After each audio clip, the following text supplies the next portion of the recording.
Okay, you can't really see my face, but this is the best angle I could get of, the situation happening over here.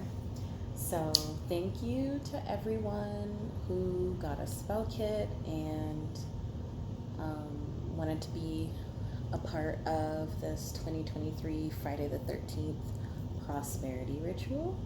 I'm very excited to use this candle. They were from, if you've never heard of Nothing Personal, highly recommend you look them up. They were from a limited edition drop that he did.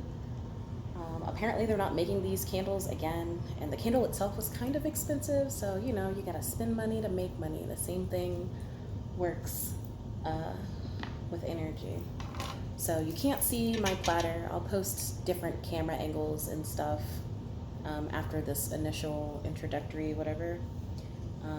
So far I haven't dressed it with anything. I have some of these golden corn kernels, because we all know how prosperous corn is of a crop, a cinnamon stick, the same oil and green salt that are in the spell kits we're going to be using to dress this candle. I did add a little bit extra herbiage to the green salt, but this is what's going on the candle, so we're going to go ahead and sprinkle that on there. And like, this whole candle is on top of like the silver platter that the original picture showed, so it's virtually heat safe. The oil that's in the spell kits, of course, is the Chase It Back oil by yours truly. I use it every time I do markets. I anoint this big Congo smoky citrine cluster with it and take it to markets with me.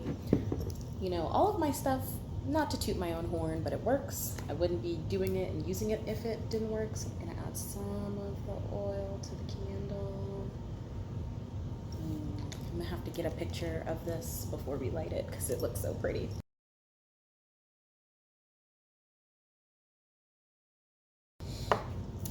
In the jar, we have, it doesn't look like that many because of how small the play money was. It wasn't like the size of like full bills or anything. But we have a decent amount of petitions here to be burned today. You can kind of see them. They take up both of my hands. So I'm going to set those in the lid so that they're easy to get to. For safety, I'm using my little charcoal tablet tongs and my cauldron just in case. And I also I'm burning, I don't remember what incense this is, but we're smoke clearing the space. I'm also going to use some of the, can you see that? Is that focusing? The Harmony and Stillness spray, because I don't know if you guys remember, yes, it's for divine stillness, but it's also a very, very citrus base. We're talking sweet orange, mandarin, tangerine, lemon, like citrus based spray and blessings water, which even basic witches know that orange peel and lemon are good for prosperity. So we're just gonna spray a little. Oh, it smells so good. All right, I'm gonna end this video, get a couple pictures of the candle and stuff so that you guys can see, and then start another one where we're actually burning the petitions. I probably won't show the whole candle burning because it's a pretty solid candle. I feel like it's maybe 6 inches tall, maybe? I don't know what 6 inches looks like. So I will just make sure to record enough to record everybody's petition paper burning, and I will, keep the candle burning. I just have no idea how long it's gonna take for it to go completely out. So yes, I will see you guys in a second. Okay, I feel like this is a slightly better angle, maybe. I got some cool pictures of the dress candle. Looks very witchy. So I think we should go ahead and get started. Like I said before, I'm going to be using my cauldron and these pinchies to hold them over the fire so that I don't have my nails catch fire. I've definitely had that happen before.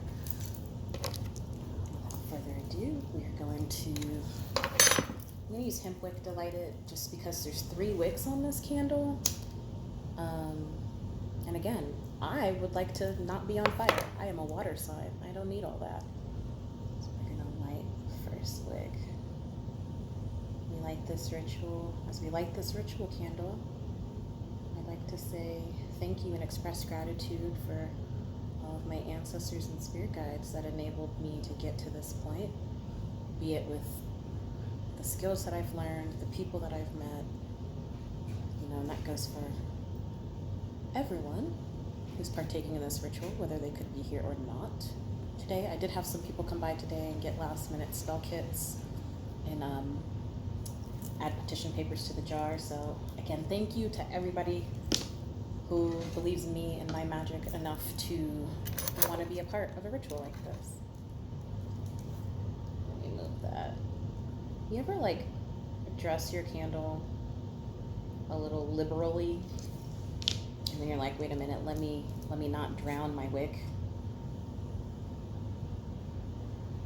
So there we go. Alright. So I was originally considering reading out everybody's names who were on the petition papers, but I feel like, I don't know, just for the sake of privacy, I'm not going to say everybody's names. Everybody who wanted one knows who they are. You know what I mean? We don't have to do all that.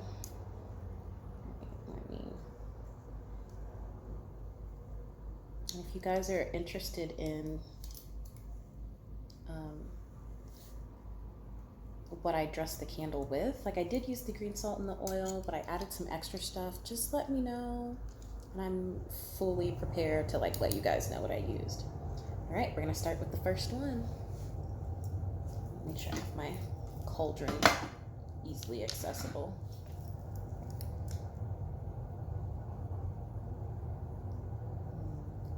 There's something that I read earlier this year. I don't remember who it was. It was an Instagram post, but it was from another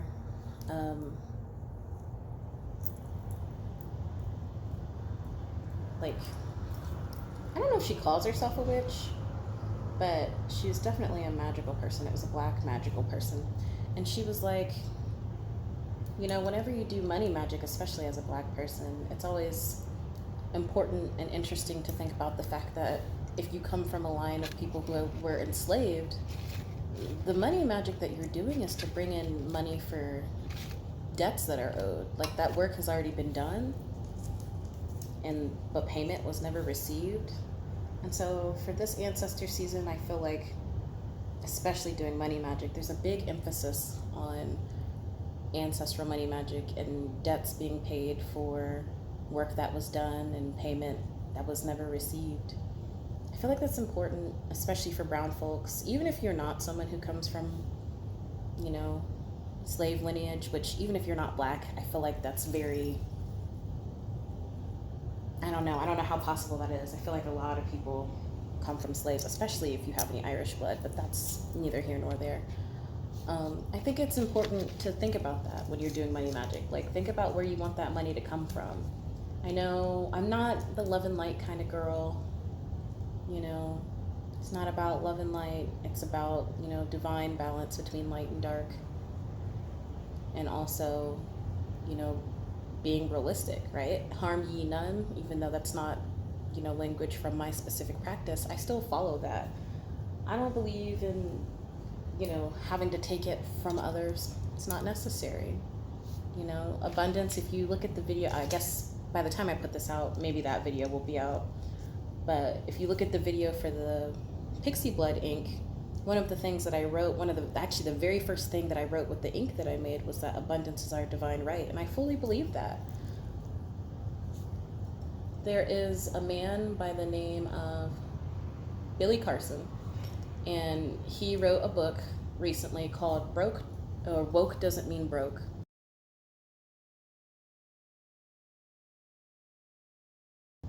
And I think I really like that concept, because a lot of people will be like, oh, you can't be money hungry or, care about money or whatever and also be spiritual. But money, as with anything, has to do with energy. And I feel like if you are operating out of a high frequency, then abundance is a part of that. You should never have to want or need, or, yearn for anything, because like the begging and desperation that comes with that is lower frequency behavior. So that if we follow that, thought process, at least in my opinion, that means that there shouldn't be anything wrong, morally or otherwise, with doing money magic.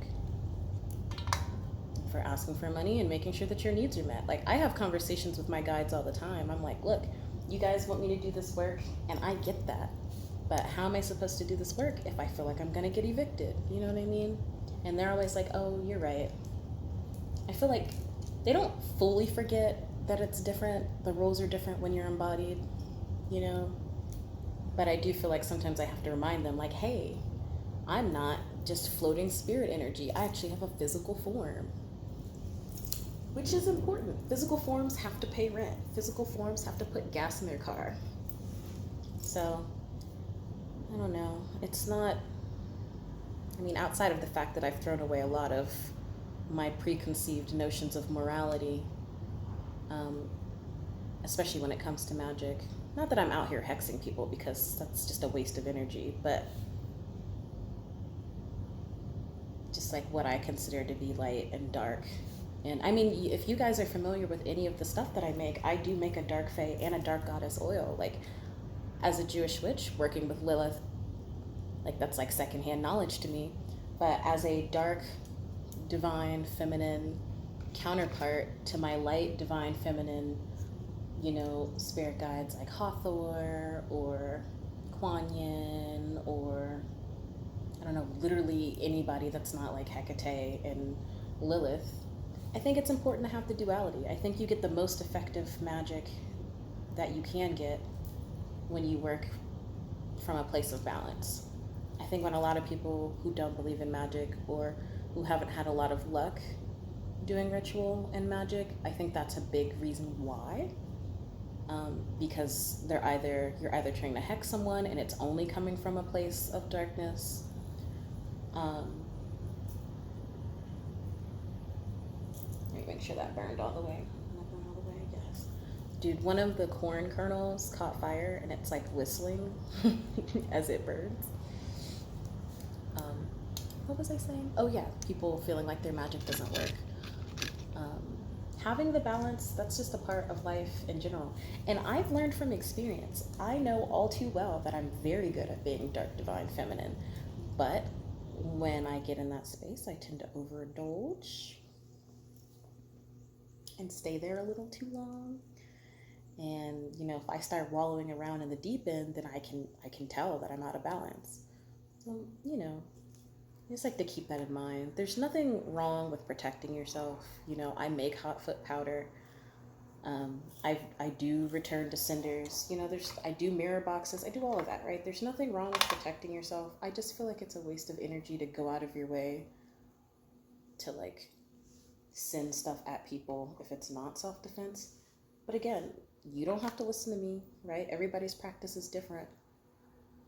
But everybody's definition of self-defense is also different. So there's that. I don't want the candle to burn too uneven, so I'm going to snuff out this little corn kernel that caught fire here. Just because I don't want it to I feel like it might burn a little lopsided anyway. I don't know, 3 wicks is pretty solid for, look at that, balance. Full circle. I feel like 3 wicks are pretty solid. Everything seems to be burning very quickly, very easily. I'm making sure that everything burns. I'm just putting the ash in the cauldron because I don't want to litter it all over the actual candle. The first one that I burned, I think that was a remnant of it. Let's see, we're down to 2 more petition papers, and then I'm probably, because the sun is going down and there's track lighting in the studio, but I haven't moved them around yet. And for a moth, I do not like bright lights, so probably just gonna maybe either let the camera run until the sun goes down and we can't see it, or just end it after we burn the last petition paper, but I'll keep the candle burning. I still plan on being here for a little while, and I'll probably, what I plan to do, because the candle is so large, is instead of burning it all at one time, well, I'm trying to decide. I haven't decided yet. Ideally, I would like to burn it all at one time, but I don't think that this candle would burn all in one day, even if, which I wouldn't do this, but even if I left it burning overnight, I still think there would still be candle in the morning. Like, it's that dense of a candle.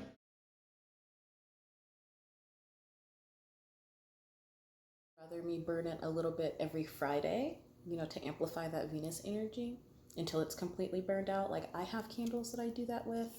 Like, I have communication candles on my relationship and like love altar that I have burning, that I only burn on Wednesdays, and they're like 3-day candles, but they last longer than 3 days because I only burn them on Wednesdays.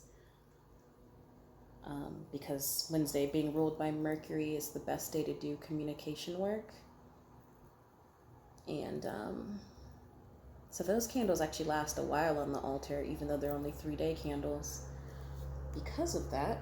And so I feel like intuitively I'm feeling like that's the best way to go about this ritual, so that it'll give it a boost every Friday. Well, looks like everything got burned. The 3 wicks is pretty solid. The amount of dressing on the candle, like there's some on the tray, but the dressing on the top of the candle looks really solid.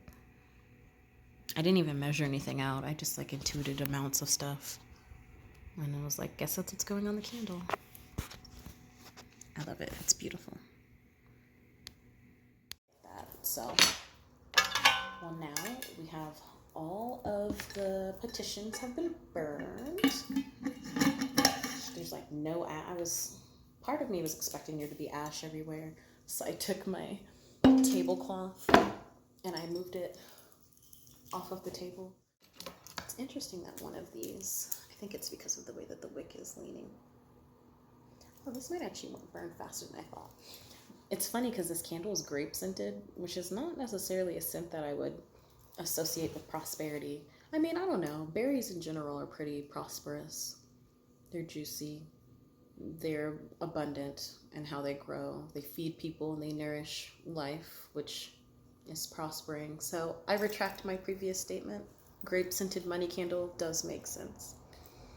If Blasey sees this, I don't have anything to say.